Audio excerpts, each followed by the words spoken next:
We grew up with the sense that where we were almost didn't matter because we were becoming something greater.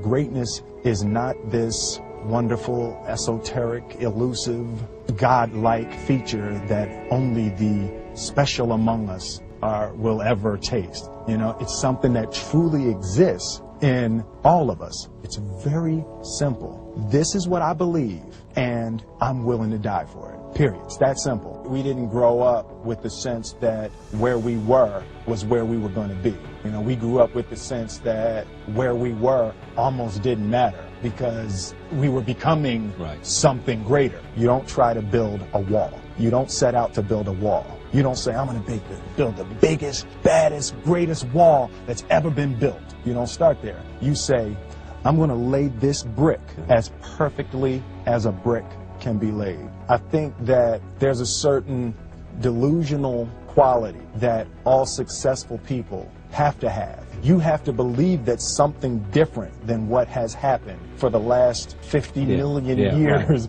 of history, you have to believe that something different can happen. Has it ever happened to you that you started to feel demotivated all of a sudden? You started to hustle to make a better tomorrow, but while you are on the road to change things, you lose all the will to do it at a point and hence feel all messed up. Well, let me tell you just one interesting thing about motivation. The lack of motivation, if channeled properly, can be the grounds for another refill of your motivation. You see, to start anything, you need a reason to do it. To fetch water, you need to be thirsty. To get something to eat, you need to be hungry. And pretty much anything you do in this life, there is a reason, a need to do it. Now, the same goes for your hustle as well. To start that business or the reason to get to that gym in the first place, you want to do good for yourself and your body. And the fact that you got registered with that business and got that gym membership. When you do that, you will see that dedication, that firm belief in yourself that you had that day. And you will see that how badly you wanted to do that. Doing this alone would make you motivated enough to get better. And this second wing of motivation will be the real one. And this would make you strong enough to tackle all the challenges in your way.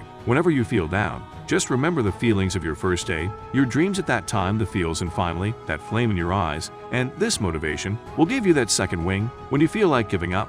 You know, so many times people fail to achieve what they want in their life, but they fail to see what they always get. And you know, it doesn't matter what your goal is. Sometimes you fail to achieve the goal, but there's certain core intentions that you'll always find a way to meet. For example, I'm always gonna learn. That's just the way I'm driven. I'm always gonna find a way to laugh. I'm always gonna find a way to make a difference. I'm always gonna find a way to love and be loved and to share. And when I looked over my life and said, out of all the things I've been through, even the toughest times, what were the core intentions that were always met? There's certain things that always happen, and it produces a different level of certainty in you when you start to know, hey, this is what I always find a way to make happen. And it may not be a huge list, it may only be a few things. Like you always find your way through the challenge, right? So I'd like you to have that before you get on the live session with us. And then the other one is just a quick little vision process, if you will. Before you get on, you're gonna get more out of it if you know what you want. So real simple process. I just love to have you kind of change your body a little bit, feel strong. Don't do it in a slump state. Get yourself in a strong state. Take out pen and paper, your iPad, or whatever you use, and just write down 2 specific goals you want to achieve in the next 6 to 12 months.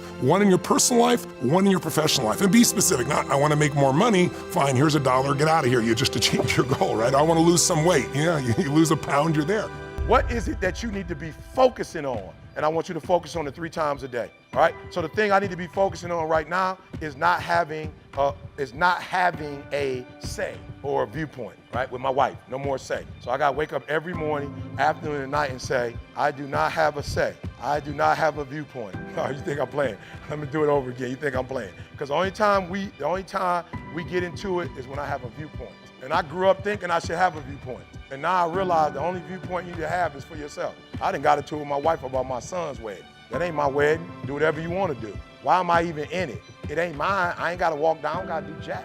And whatever my wife say, go anyway, so why are we even talking about it? I'm just saying, if me and her have a 3-hour debate about it, at the end of the day, she gonna win anyway, so why did I even get Brews to let her have her way? So I wake up every day now. I want you to focus. I'm gonna show you how to do it. I wake up every day, say a soft answer turns away wrath. You do not have opinion. A soft answer turns away wrath. You do not have a say. You will win the war and not the battle. You don't never need to win another battle.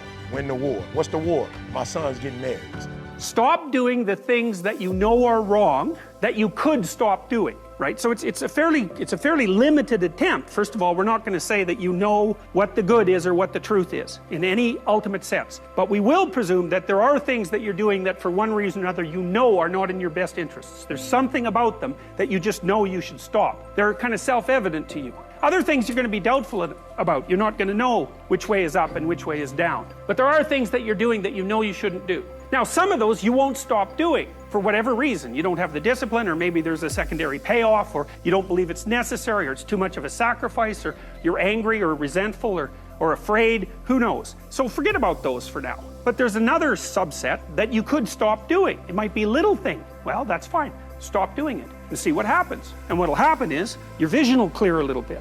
And then something else will pop up in your field of apprehension that you will also know you should stop doing, and that you could stop doing because you strengthened yourself a bit by stopping doing the particular stupid thing that you were doing before. That just puts you together a little bit more. Thank you for watching this video. If you haven't already, please go ahead and like the video. Subscribe to the channel if you're new, and let us know what you thought in the comments section down below.